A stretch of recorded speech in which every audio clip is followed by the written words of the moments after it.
Ocu lagi ngapain? Sudah belajar belum? Oke.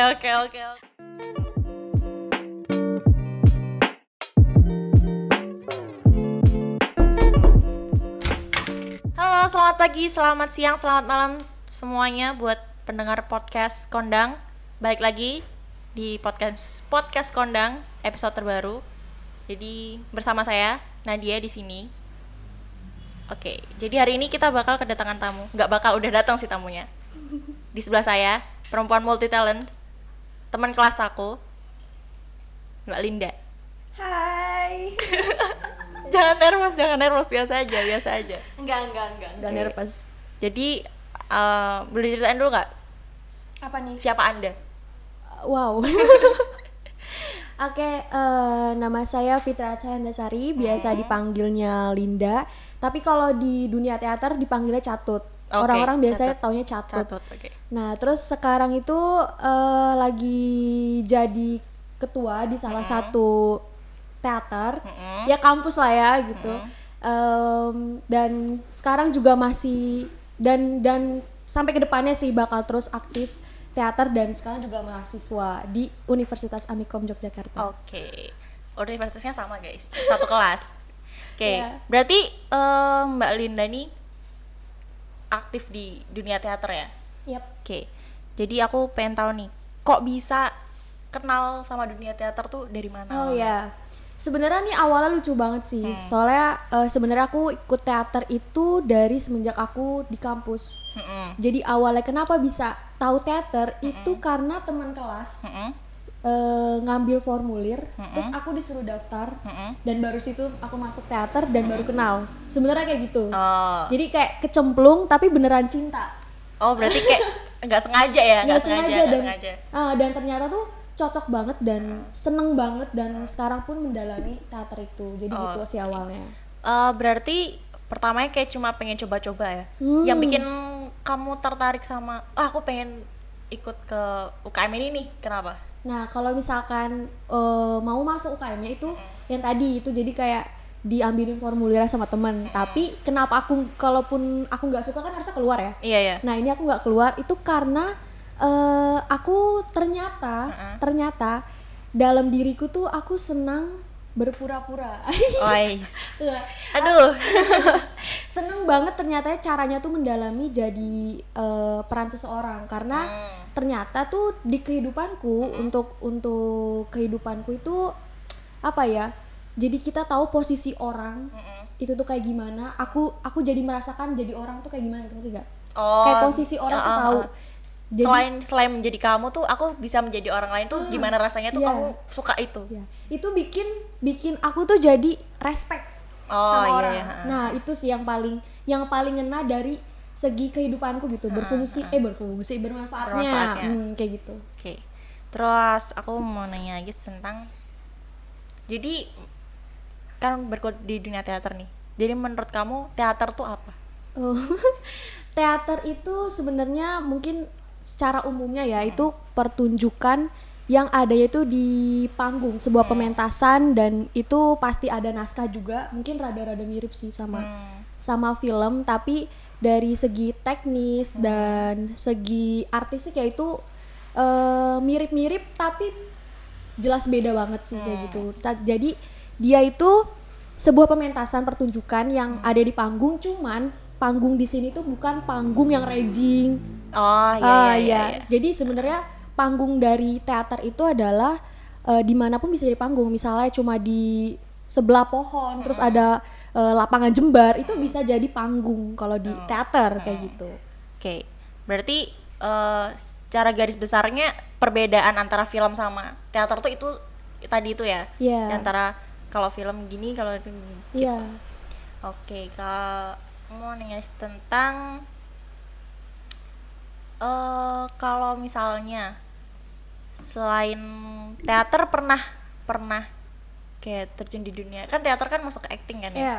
Pernah selain teater kah atau apa gitu? Ya, film sih. Film. Ya, kalau film itu ya actingnya juga sama di bagian keaktorannya juga. Cuman beda banget gitu keaktoran di film sama di teater. Soalnya kalau misalkan dari segi emosi, kalau teater itu kan penontonnya langsung. Ya kan, nah penontonnya langsung tuh kayak emosinya tuh lebih nyampe. Gitu. Nah kalau misalkan film itu menurutku menurutku tuh dari segi emosi aktor tuh harus kayak naiknya tuh pelan-pelan gitu gak sih? Beda banget. Gitu. Berarti antara teater sama film lebih suka yang mana? Oh buset. Aku dibilang suka kalau dari keduanya itu ya sama-sama suka sih. Cuman pinter-pinternya kita aja kalau sebagai aktor tuh nempatin emosinya. Soalnya kalau misalkan di teater itu kan dari atas kepala sampai bawah itu tuh semua ikut gerak, ikut ditonton. Kalau misalkan film itu kan tergantung DOP-nya kan ya. Iya, tergantung shot-shotnya juga. Bisa aja cuma matanya, jadi cuma matanya aja gerak. Tapi kalau teater itu semuanya tuh gerak. Jadi perbedaannya gitu. Kadang kalau misalkan kayak aku biasa di teater dan ke film, itu suka latah. Padahal yang di shoot juga cuma muka aku, tapi kaki itu ikut gerak gitu. Iya, berarti justru ketika kamu udah nyemplung di dunia teater, justru di film tuh bisa jauh lebih istilahnya apa sih? All out gitu ya? Iya. Okay. Cuman letak ini sih all outnya itu kadang kesalahannya itu mungkin terkesannya terlalu lebay. Soalnya kalau di teater itu memang biasanya gimana pun caranya kita tuh bisa menyampaikannya tuh secara langsung adep-adepan sama penonton kan. Kalau misalkan film itu lebih ditolong sama musik, penyampaiannya, terus dari musiknya dari editor gitu kan, terus dari kamera yang bisa memperlihatkan kita misalkan kayak tertekan, itu terlihat banget bisa dari segi kamera. Tapi kalau misalkan teater tuh kan enggak gitu. Nah itu. Terus ada nggak seseorang atau sesuatu yang bikin kamu istilahnya cinta dunia acting? Sesuatu terserah deh, pokoknya antar seseorang atau sesuatu. Kalau misalkan dari dunia acting, kalau kayak ngefans gitu kali ya. Kalau dari ngefans tuh enggak sih, enggak. Tapi ngefansnya itu ketika misalkan aku memerankan menjadi nenek-nenek gitu. Nah nenek-nenek yang tak observasi. Jadi kalau teater tuh ada observasi buat kita tuh bisa merasakan hal yang sama dengan karakter si nenek-nenek itu. Nah itu yang bakal jadi fans gitu. Aku ngefans sama karakter itu. Karakter yang kamu observasi itu. Berarti nggak cuma satu atau dua orang ya? Kayak gitu. Berarti istilahnya kamu cuma secara keseluruhan aja kamu ininya ya. Kayak inspirasinya tuh bisa dari mana aja gitu. Iya, betul. Oke, terus habis itu nih ketika kamu acting nih, kan pasti ada banyak emosi-emosi yang harus kamu sampaikan kan, entah itu dalam teater atau dalam film gitu. Cara kamu mendalami karakternya, mendalami emosinya, terus kamu menyampaikan itu kamu punya trik tersendiri nggak? Ya, ini banyak sih biasanya yang nanya-nanyain kayak gini, gimana caranya buat mendalami karakter gitu ya. Kalau misalkan dari aku, entah teater ataupun film, pendalamannya sih di aku sama aja. Biasanya pertama yang tak lakuin adalah baca naskahnya dulu sampai berulang kali gitu. Sampai bahkan apal dialognya sebelum diapal. Ngerti gak maksudku? Gimana tuh? Jadi tuh dibaca terus sampai apal sendiri, tapi bukan aku pengen ngapal. Ngerti gak? Jadi pas memahaminya itu malah apal gitu kayak gitu. Nah, itu pertama itu baca naskah itu, kemudian minta penulis naskah atau sutradara tuh kayak menjabarkan si karakter tuh kayak gimana aja. Misalkan kayak latar belakangnya dia kurang mampu, kemudian pendidikannya itu lulusan SD dan lain-lain, itu membantu kita untuk bisa jadi karakter si itu. Itu pertama. Terus yang kedua itu adalah aku meditasi.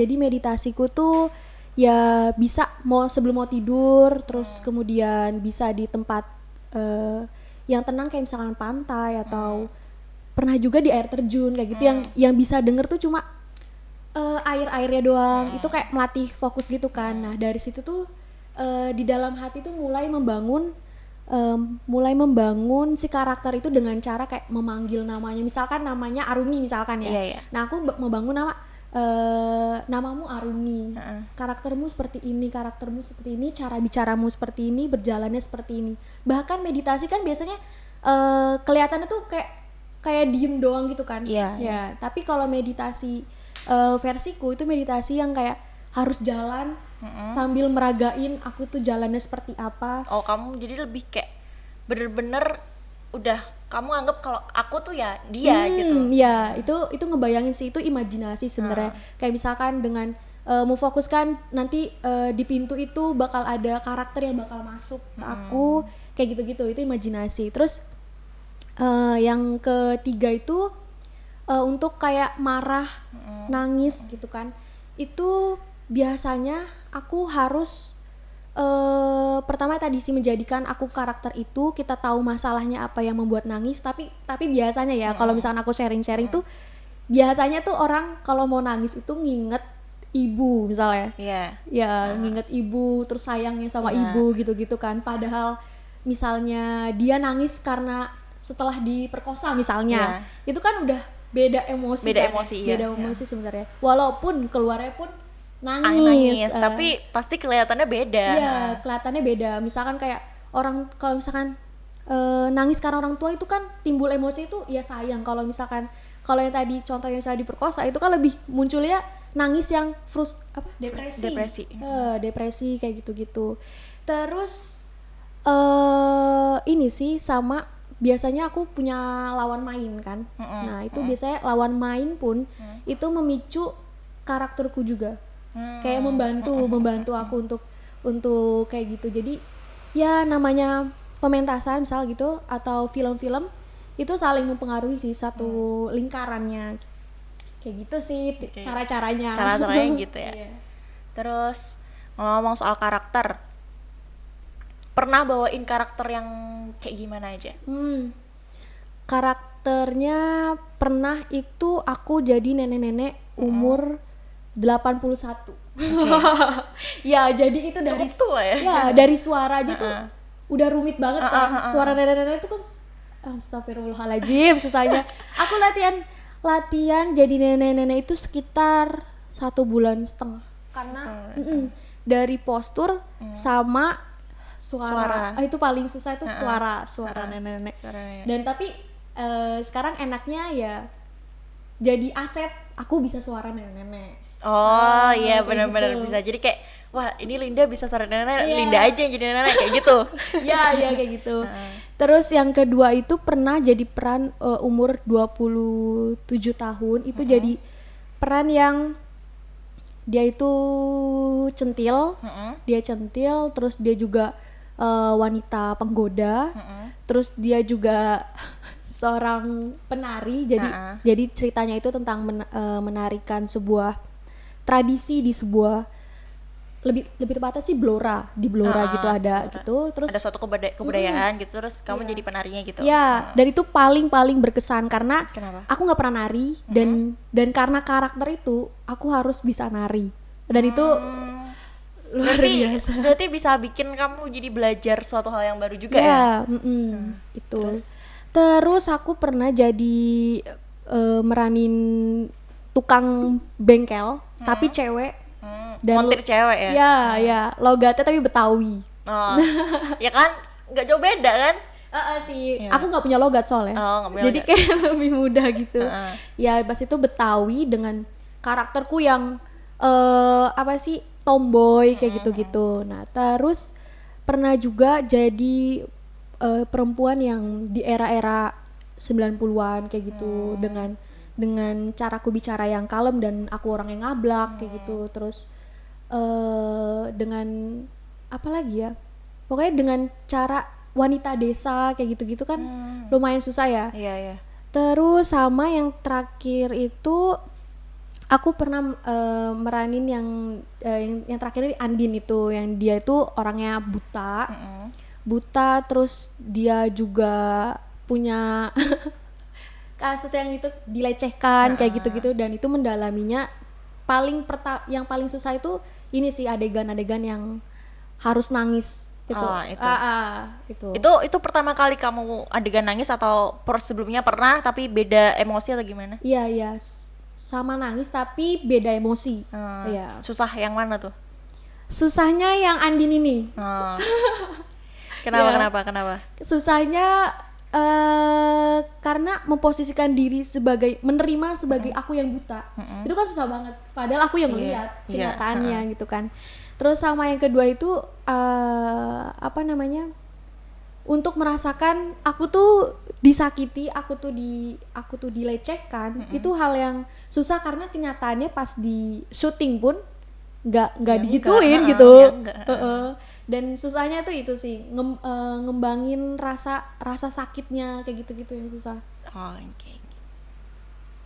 Terus aku dari semua karakter tadi udah disebutin nih yang paling berkesan yang mana. Tapi ada karakter lain nggak yang kamu bisa, wah ini hampir mirip nih sama aku kayak gitu, ada nggak?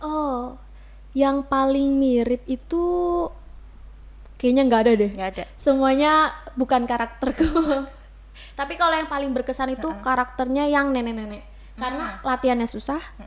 Terus waktu prosesnya panjang banget, pencariannya juga observasi susah. Itu yang paling berkesan dan paling nempel kalau nenek-nenek itu aku. Gitu.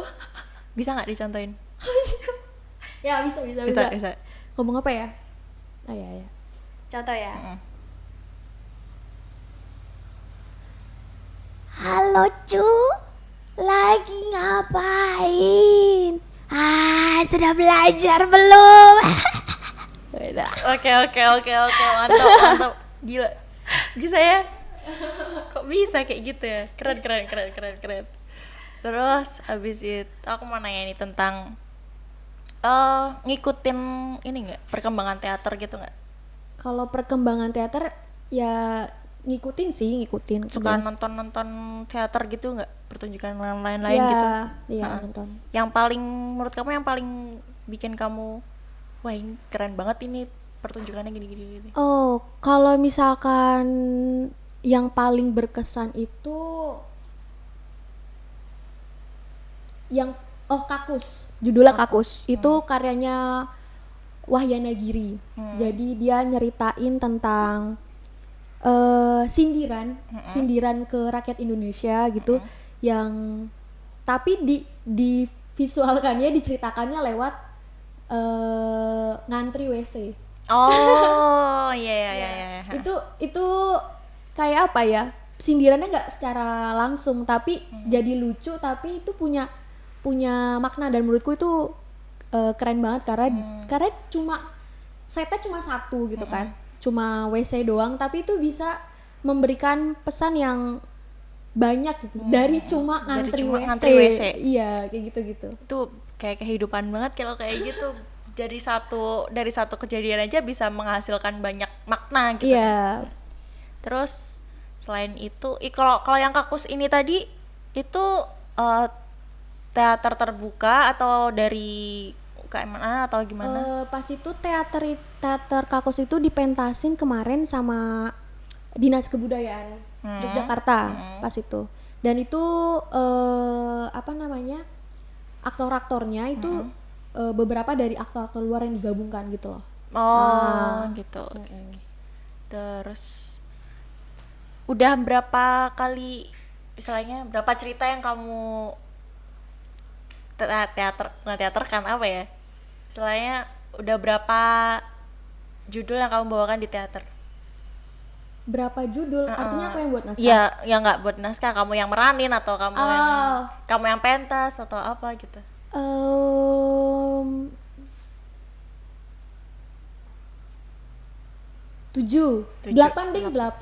Iya, sama satu lagi tadi yang karakter itu aku pernah jadi monyet. Monyet? Iya, jadi monyet. Kok itu menarik? Berarti gerak tubuhnya aja atau gimana? Gerak tubuhnya monyet, karakternya mukanya juga monyet, tapi sebenarnya itu berbicara juga. Cuman kan kalau teater tuh ada 2 pembagiannya, jadi ada realis sama surrealis. Jadi kalau misalkan si monyet ini kan berbicara ya, jadi dia masuknya realis. surrealis. Nah, kayak gitu. Terus judulnya apa-apa aja nih yang udah pernah dibawain? Yang paling pertama itu Sekar. Sekar.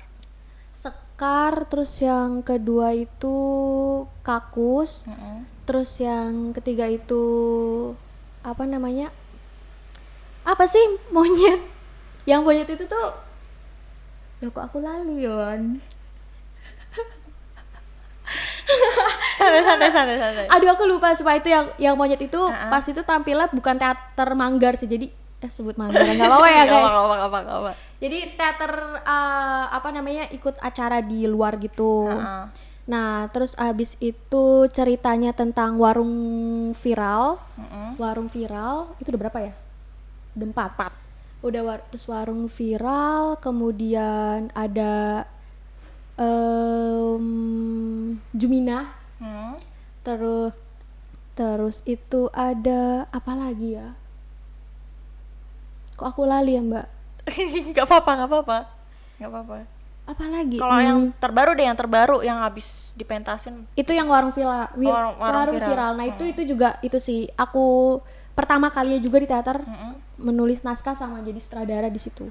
Pertama kali. Berarti selain acting juga tapi nyutradarain teater juga sama nulis naskahnya. Iya, nyoba sih kayak pengen tahu gimana mengulik dunia persutradaraan di teater gitu. Terus apa nih kesannya jadi sutradara di teater? Aduh. Beda nggak sama kalau sutradara di film atau gimana tuh beda nggak?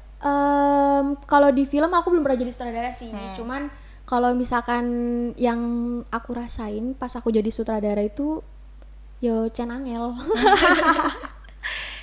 Semua itu nggak ada yang mudah. Jadi kayak ngurusin kepala orang gitu loh. Itu susah ya sih yang banyak banget bedanya pemikirannya dan gimana ya. Kalau misalnya sharing tentang kayak sutradara itu kalau sekarang lebih ke ini sih, kita lebih harus pengertian ke aktornya. Kalau di teater sekarang ya gitu, karena udah perkembangan juga sih. Kalau dulu kan kayak apa-apa tuh menggunakan kayak kasar kayak gitu-gitu kan. Kalau sekarang itu anak-anaknya tuh udah semakin maju dan nggak bisa digituin gitu. Jadi biasanya itu terkenalnya dengan kayak manut sutradara, tapi sekarang tuh lebih ke penyesuaian sama aktornya. Berarti sutradaranya menyesuaikan aktornya gitu. Walaupun kita punya ini ya batasan-batasan tersendiri yang nggak boleh dilewatin sama aktor kayak gitu. Oke. Aku pengen tahu nih proses di teater tuh kayak gimana dari mulai penulisan naskah sampai pementasan. Oke. Jadi pertama itu sama sih kayak bikin event-event ya. Jadi kayak ada pembentukan dulu bagian produksi dan bagian keaktoran itu biasanya apa ya? Kayak dua hal yang berbeda tapi saling berhubungan gitu. Jadi pertama itu dengan membentuk itu, terus kedua itu kalau udah ada sutradara, udah ada naskahnya, itu casting. Itu jelas sih casting, terus aktor-aktornya mulai dipilah-pilah siapa yang cocok dengan karakter ini gitu kan. Terus kalau di keaktoran itu ya mulai latihan seperti biasa, latihan per adegan dan apa namanya sering juga harus run through dari awal sampai akhir kayak gitu. Mungkin kalau di film tuh per adegan gitu latihannya gitu. Kalau misalnya di teater tuh dari awal sampai akhir tuh harus ada latihannya tersendiri banget gitu dari awal sampai akhir. Terus kalau misalkan di bagian produksi itu mulai kayak misalnya ngeset panggungnya mau seperti apa, panggungnya mau di mana kayak gitu-gitu. Terus kalau di bagian kayak artistik, kayak misalkan dari makeup per aktor seperti apa, terus kostumnya, terus handproof apa yang dipegang, apa yang bakal dibawa kayak gitu. Terus dan apa sih kayak ngurusin mungkin ada tiket kayak gitu-gitu. Terus lighting. Kalau misalkan di film kan lighting tuh kayak apa ya, hal yang kayak apa sih maksud lebih general gitu, nggak terlalu terfokuskan sama lighting gitu. Kalau misalkan di teater itu tuh per orang itu dapat lighting Dapat yang berbeda. lighting. Oh. Iya. Itu tergantung apanya kalau misalnya kayak gitu? Tergantung suasana. Jadi misalkan suasananya misalkan si aku yang bakal teriak-teriak misalnya. Nah, itu aku yang kesorot. Ntar yang lain tuh nggak dapat lighting itu gitu. Kayak gitu-gitu sih. Terus latihan, terus nanti ada run through. Setelah itu meditasi kayak gitu-gitu penting banget sih buat keaktoran. Setelah itu pas di pementasan ya udah itu Allahu alam dari awal sampai akhir itu kan kita nggak ada cut-cutan kan kayak film yang bisa di retake terus biar sempurna. Nah, kalau misalnya di teater itu ya itu persiapannya lumayan lama untuk bisa perfect, walaupun nanti pas di keadaan pas pementasan itu belum tentu seperfect itu. Bahkan ada penambahan gitu kayak improvisasi kayak gitu. Iya. Yang paling lama nih, persiapan yang paling lama pernah sampai berapa lama dan itu di judul yang apa? Pementasan paling lama itu prosesnya 3 bulan setengah. 3 bulan setengah itu paling lama. Iya, di Sekar. Karena selama ini kan biasanya pementasan yang ini beda banget sih soalnya mengandung ada tarinya juga, terus ada keaktorannya. Jadi biasa kan cuma keaktoran aja kan. Nah, ini tuh ada tari yang punya khusus gitu. Per adegannya khusus. Nah, itu yang paling bikin lama tuh si tari itu, karena si aktor harus belajar menjadi karakter sebagai aktornya itu, sama dia harus belajar jadi penari. Apalagi yang tadi aku bilang kayak aku tuh nggak pernah nari. Iya. itu tiba-tiba harus lama. bisa nari. Ya, itu pengalaman paling ini sih, keaktoran terus sekaligus jadi penari. Dan itu pas pertama kali aku nari Rama Sinta. Iya. Ya, itu Wow sih itu. Terus habis itu ada, aku pengen tahu susah senangnya di dunia teater tuh seperti apa menurut kamu? Ya. Susahnya mungkin ketika pas pertama kali ya, aku pertama kali ada di dunia teater, itu sulitnya adalah latihannya. Kayak misalkan diawali dengan aku pertama kali latihan artikulasi, terus latihan olah nafas yang aku kalau ngomong ya gini-gini aja gitu kan. Cuman kalau di teater kan lebih ke nafas perut kayak gitu-gitu. Susahnya mungkin latihannya itu untuk mendapatkan basicnya itu. Terus mungkin kalau dari segi prosesnya itu susahnya adalah pencarian karakter yang kita harus observasi. Kayak misalkan kalau aku bakal jadi nenek, aku harus menemukan orang yang bakal bukan tiru sih, kayak tak lihat dan acuan ketika dia kayak jalan itu seperti apa, ketika ngomong itu seperti apa. Kayak aku tukang bengkel, gimana sulitnya sebagai tukang bengkel. Itu yang observasinya yang lumayan memakan waktu, sedangkan kita sebagai aktor pun dapat penekanan untuk cepet gitu. Apalagi kita digantungkan dengan aktor lain. Iya. Kalau kita karakternya juga nggak masuk, itu bisa mempengaruhi aktor yang lain. Nah, itu yang susahnya sih itu sih. Terus kalau senengnya itu kita dalam proses itu mungkin lebih ke kekeluargaannya gitu loh. Kekeluargaan itu lebih nyatu banget ketika lagi proses. Karena mau lagi susah dan mau lagi senang, mau lagi kesulitan apapun, kayak didukungnya tuh dukung banget gitu. Kayak lebih diperhatiin. Nggak pernah diperhatiin. Ya, kalau lagi proses kayak gitu senengnya. Terus pas pentas itu tuh kita bisa bawain karakter yang itu tuh bukan kita, dan jadi kita tuh tahu rasanya sebagai karakter itu gitu. Sulitnya dia yang misalnya punya beban hidup yang seperti ini, dan itu tuh bisa keresap banget, dan kita jadi paham, respect sama orang. Itu seneng banget. Terus sama mungkin setelah pentas itu udah Lepas gitu lepas ya. banget dan itu sih rasanya tuh dapat banget, apalagi kalau kita selesai pentas itu harus berhenti untuk membenci lawan main, misalnya ya, kayak pada saat itu aku harus membenci teman dekatku ketika karena kita berlawanan, aku yang jahat, dia yang baik, dan itu tuh kalau di teater harus, kalau benci ya beneran benci gitu, bener. Kalau di film kan bisa dilihat bencinya itu dari kamera, bisa membuat itu gitulah ya, bisa didukung itu. Nah itu tuh kayak karena nyampenya langsung sama penonton, rasanya harus langsung sampai. Nah itu yang bikin harus ayo benci beneran gitu. Nah, Berarti itu bencinya itu selama pementasan doang atau dari bener-bener ya selama kalian apa istilahnya di luar latihan atau apa tetap benci apa gimana? Di luar latihan tetap benci makanya senengnya setelah pentas itu untuk oke, minta maaf untuk mulai lagi, karena nggak tahu kenapa, karena kalau udah meditasi, udah pendalaman karakter, itu tuh bencinya sampai nggak dibuat-buat gitu loh. Oh ya, kayak beneran ya real, aku beneran benci sama males ngomong kayak gitu ya. Itu senengnya ketika udah itu terus bisa meluk gitu, meluk teman sendiri, wah itu seneng, sih itu seneng ya. Terus kamu kan sebagai mahasiswa juga nih kan? Iya. Sebagai mahasiswa aktif pula kan, masih mahasiswa aktif.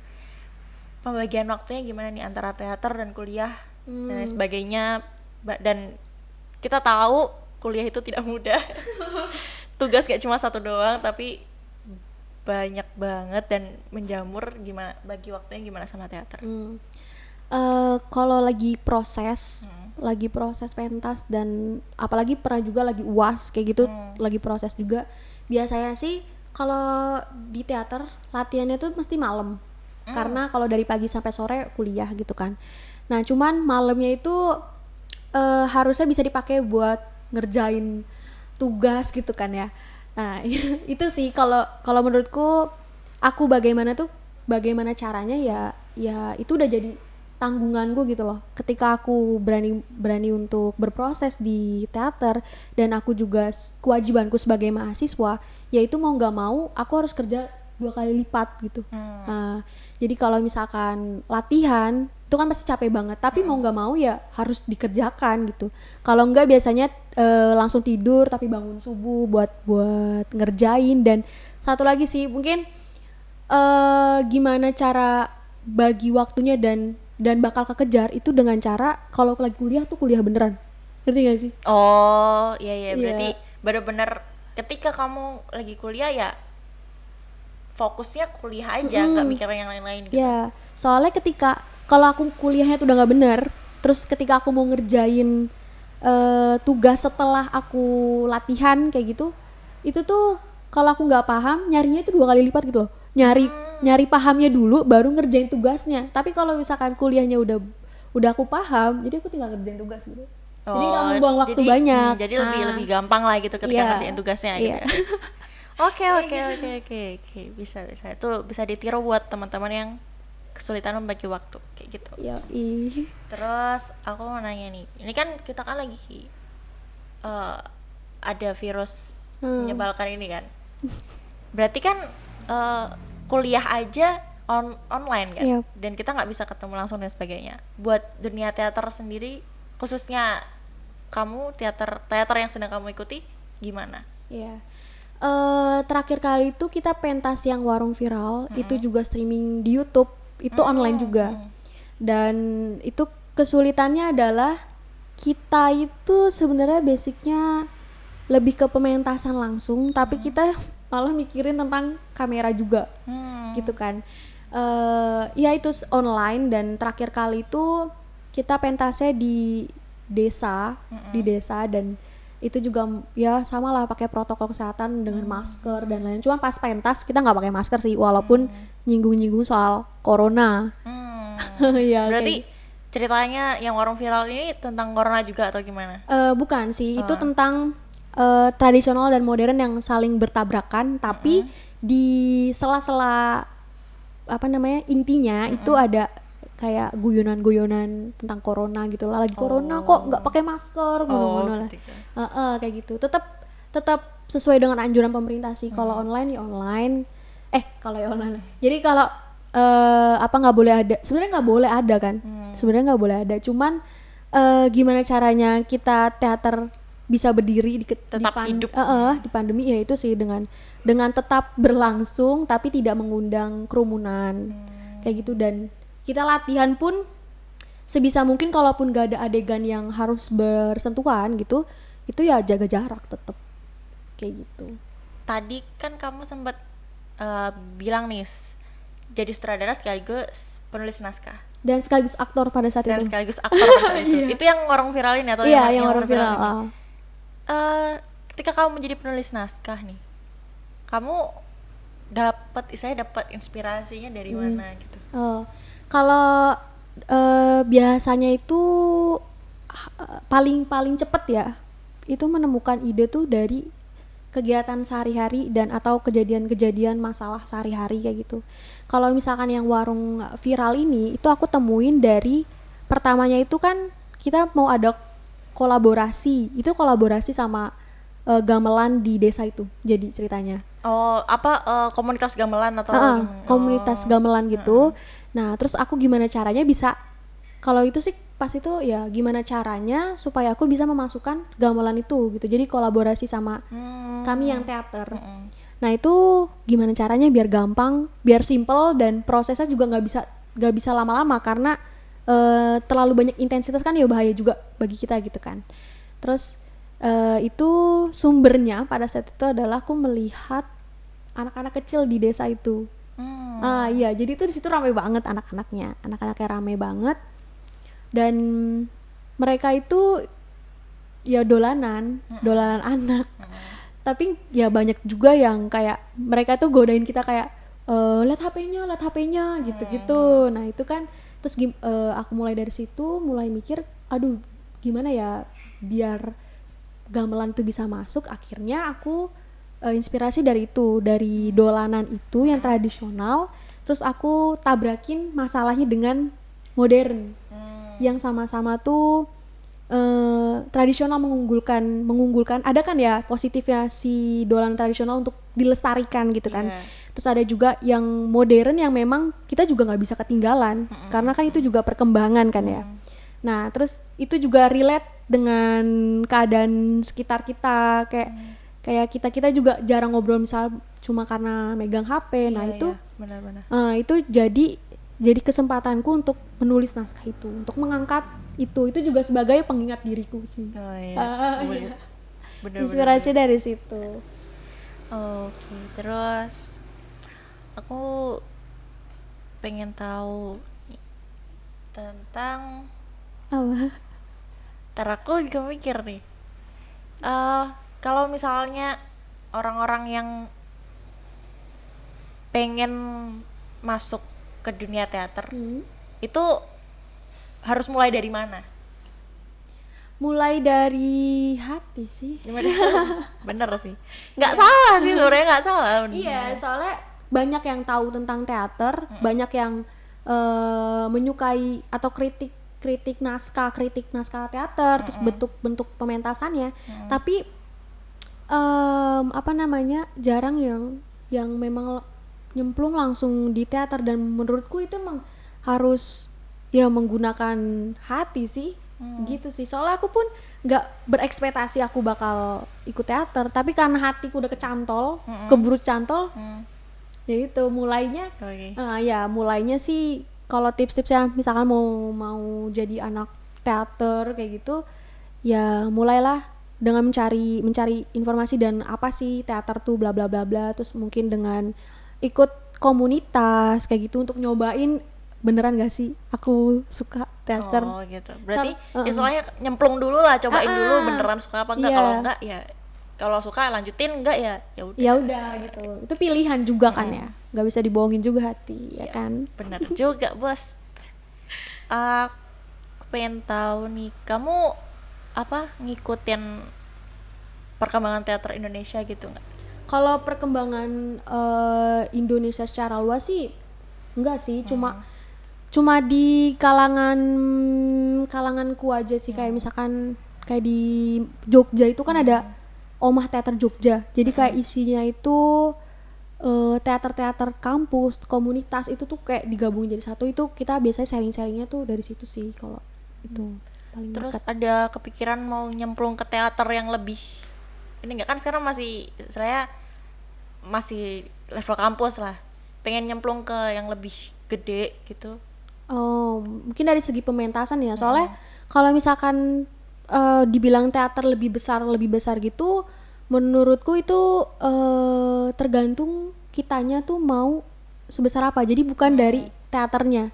Misalkan mungkin kalau misalkan kampus misalnya ada Amikom ada UGM gitu kan. Itu kan beda Iya, gitu iya, kan. beda Nah, grade-nya beda. grade-nya beda.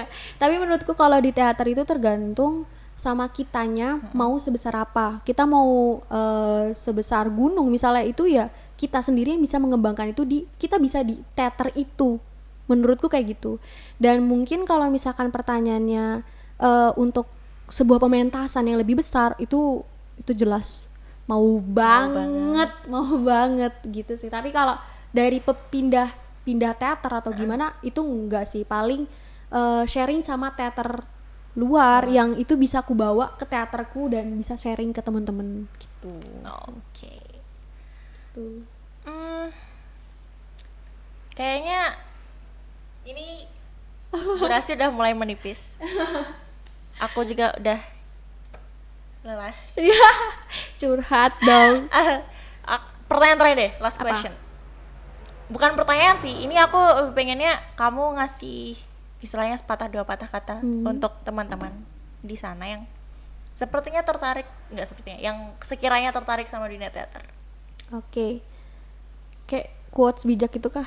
Ya boleh, terserah mau bijak kayak apa, kayak pokoknya sepatah dua patah kata deh. Penonton diem ya. Penonton diam. Jadi untuk teman-teman yang sekarang lagi menggeluti dunia teater atau yang baru aja nyemplung di dunia teater, menurutku itu nggak usah jadi patokan itu sebagai apa ya, tujuan yang paling tinggi gitu. Soalnya teater itu bukan hasilnya gitu, kayak prosesnya yang paling penting. Karena untuk kita bisa menjadi entah aktor ataupun produksi, maksudnya soalnya banyak banget kan di dunia teater itu bagian-bagiannya.